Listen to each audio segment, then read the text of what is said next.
के साथ करना चाहेंगे सर, कोई भी एक मैकेनिज्म बताइए जिसके माध्यम से जेल के अंदर से दिल्ली की सरकार को चलाया जा सके। देखिए विजेंद्र जी, देश के इतिहास में पहली बार ऐसा हुआ है जब एक सिटिंग सीएम को गिरफ्तार किया गया है। आज तक ऐसा हुआ नहीं था, लेकिन भारतीय जनता पार्टी ने ये जो है गलत कारनामा भी कर दिखाया है।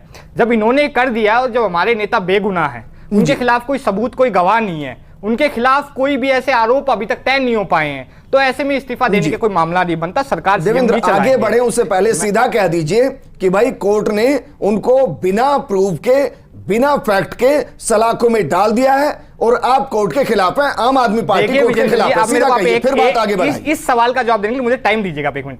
देखिए, पीएमएल एक्ट में बार बार ये मामला सामने आता है कि जमानत क्यों नहीं मिल रही है, जमानत क्यों नहीं मिल रही है, जबकि आप भी ये बात बहुत अच्छे से जानते हैं, भारतीय जनता पार्टी के प्रवक्ता भी ये बात बहुत अच्छे से जानते हैं कि पीएमएलए के अंदर में जो आरोपी जो होता है उसको अपने निष्पक्षता के सबूत देने होते हैं। जब तक ईडी नहीं कहेगी तब तक जमानत मिलती नहीं है, तो जब उनको जमानत कैसे मिलेगी? उनके ऊपर कोई आरोप सिद्ध नहीं हुए। नहीं, आप एक बात बताइए, 2 साल हो गए आज सत्येंद्र जैन को, 1.5 साल हो गया मनीष सिसोदिया जी को जेल में गए, एक सबूत कोई पेश कर पाए ये लोग? कोई एक चार्जशीट फाइनल पेश हो पाई? एक चार्जशीट तक ईडी 1.5 से 2 साल के अंदर पेश नहीं कर पाई है। इसके बावजूद भी लगातार हमारे नेता को गिरफ्तार किया जा रहा है। आज से 1 महीने पहले यही ईडी, यही भारतीय जनता पार्टी कहती थी कि इसे पूछताछ करेंगे, ये भाग क्यों रहे पूछताछ से? आप पूछताछ कर ली, 11 दिन तक पूछताछ के बाद भी कुछ निकला नहीं, कुछ सामने आया नहीं। आप कह रहे हैं न्यायिक हिरासत में। नहीं देवेंद्र यादव, फिर एक मिनट में भाई 9 समन गए थे।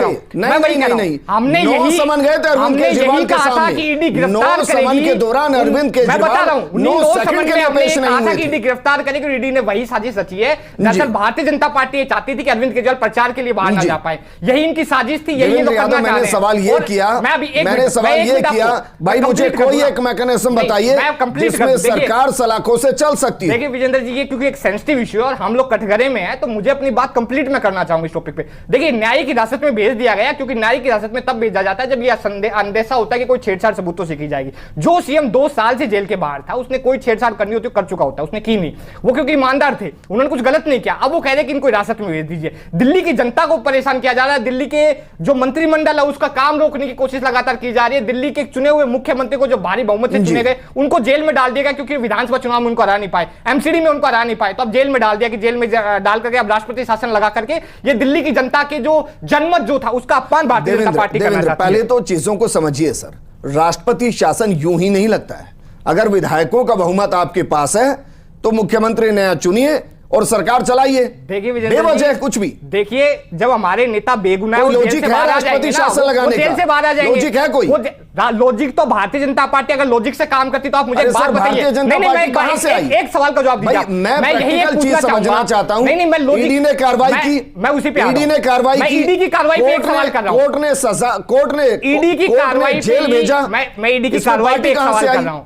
जिस इस मामले में जिस आदमी को शराब घोटाले का किंगपिन बताया गया, मजंता रेड्डी को, जब 2021 में उनको गिरफ्तार किया गया, उन्होंने कहा वो अरविंद केजरीवाल से शराब घोटाले के मामले को लेकर नहीं मिले, उनके बेटे को गिरफ्तार कर लिया, ईडी की रेड डाल दी। उसके बाद में वो मजंता रेड्डी जो है, उन्होंने उनका नाम ले दिया अरविंद जी का। उसके बाद में इन्होंने उनकी गवाही के आधार पर अरविंद केजरीवाल को गिरफ्तार कर लिया, और वही मजंता रेड्डी बाद में बीजेपी को 56 करोड़ का चंदा दे देते हैं और एनडीए से जो है सांसद के उम्मीदवार बन जाते हैं। क्या वो आज शराब घोटाले के आरोपी नहीं है? इस बात का जवाब भारतीय जनता पार्टी दे दे। जिस गवाह के आधार पर हमारे नेता को जेल में डाल दिया, उसको भारतीय जनता पार्टी सांसद का चुनाव लड़वा रही है। क्या ये शराब घोटाला जो इनकी साजिश सब षड्यंत्र था?